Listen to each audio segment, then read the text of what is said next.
Friends, आज हम पढ़ेंगे कि फ्रैक्शन नंबर्स को कैसे कंपेयर किया जाए, कौन सा बड़ा है कौन सा छोटा है, चाहे ये ग्रेटर देन इक्वल टू के लिए हो या किसी और पर्पज़ के लिए हो। हम लोग कैसे कंपेयर करेंगे कि कोई भी गति फ्रैक्शन नंबर्स कैसे बड़ा या छोटा माना सकता है। इसके लिए दो मेथड्स हमारे पास हैं, एक मेथड 1 है, एक मेथड 2 है। दोनों मेथड से हम लोग इसको कंपेयर कर सकते हैं कि कौन सा बड़ा कौन सा छोटा। इसके लिए क्या करना होगा, सबसे पहले क्या करना होगा कि माइनस ये एग्जांपल है, माने 8/9 और 7/13 है, ठीक है। तो इसके लिए क्या करना होगा, सबसे पहले आप क्या करो कि डिनोमिनेटर को इस तरफ के न्यूमरेटर से मल्टीप्लाई कर दो, इस वाले कहते हैं डिनोमिनेटर को इस वाले न्यूमरेटर से मल्टीप्लाई कर दो। इसका मतलब क्या हुआ कि -8 × 13 और 7 × 9 कर दिया हमने, ठीक है। इसका मतलब क्या हुआ, ये 9 उधर चला गया, 13 इधर चला आया, ठीक है। उसके बाद अब क्या करना है, आप इसको मल्टीप्लाई कर लो। मल्टीप्लाई करने के बाद पता चल रहा है क्या कि यहाँ 63 है या -104 है। तो -1 नंबर जितने भी बड़े होते हैं, जितने बड़े होते जाते हैं उतने ही छोटे होते हैं। इसका मतलब क्या हुआ कि ये तो छोटा पड़ गया आपका, ये बड़ा पड़ गया। दिस पर्पज़ ये क्या हुआ कि ये बड़ा हो गया।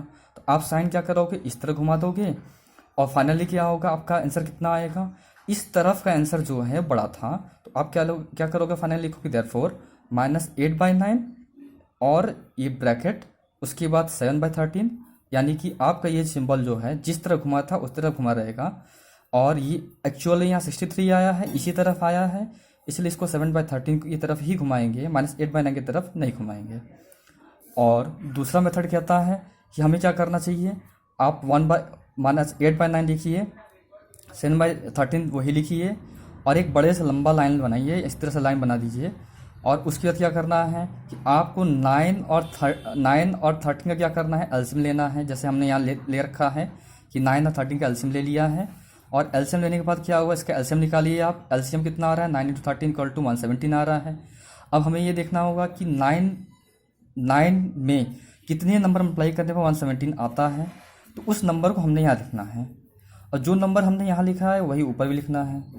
इसी तरह यहाँ भी 13 में कितना मल्टीप्लाई करने पर 117 आता है, 9।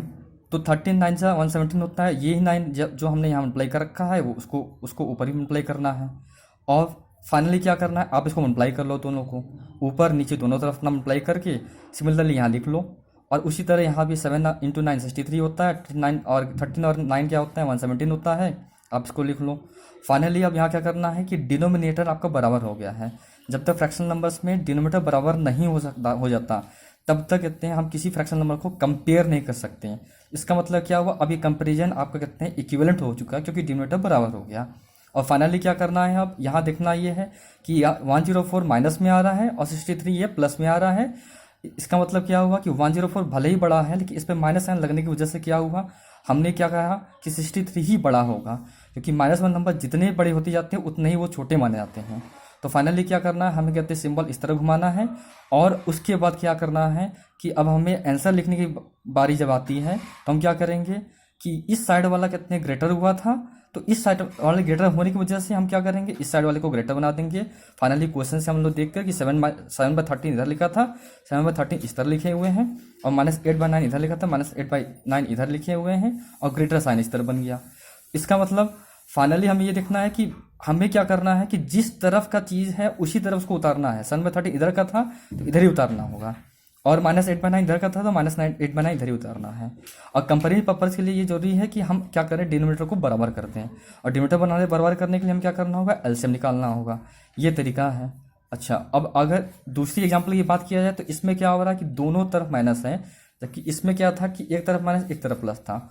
अब इसकी कंपेरिजन अगर किया जाए तो क्या होता है, इसमें भी वही हाल है कि 7 को क्या करना है, पहले इस जो 7 है इसको इधर भेज दीजिए, 6 को इधर भेज दीजिए, क्रिस क्रॉस कर दीजिए।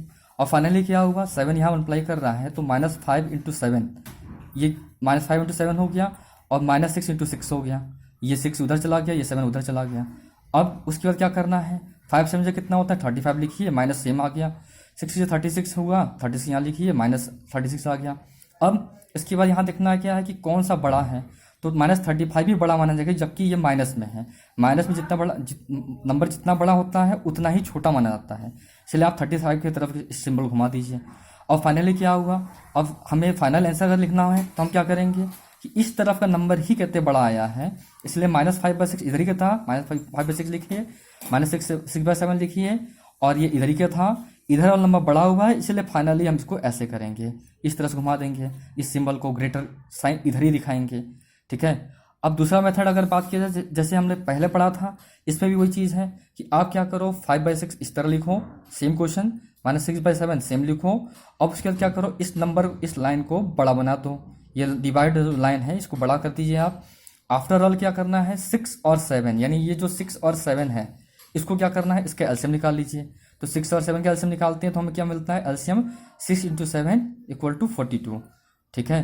तो अब ये एलसीएम जब हम निकाल लिए तो 6 × 7 42 है, 6 7 42। अब इस 42 को लाने के लिए हमें ये देखना होगा इसका डिनोमिनेटर जो 6 है इसमें कितना मल्टीप्लाई करने में 42 आएगा। तो हमने देख रखा है कि 6 7 जा 42 होता है।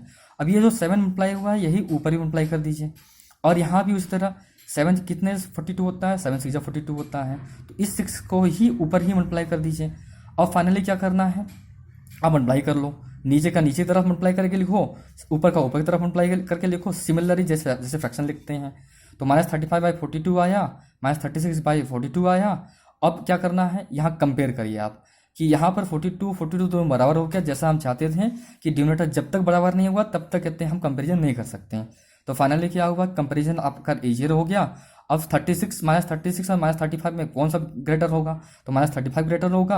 आप -35 की तरफ कहते हैं आपका ग्रेटर देन कहते हैं साइन को बड़ा घुमा दीजिए। अब उसके बाद क्या हुआ, फाइनली इस तरफ का ग्रेटर आया था, तो इस तरफ का क्वेश्चन क्या था, -5/6 था, -5/6 लिखिए कि -5/6 हमने यहाँ भी लिया रखा था, -5/6 लिखिए और -6/7 लिखिए। ठीक है।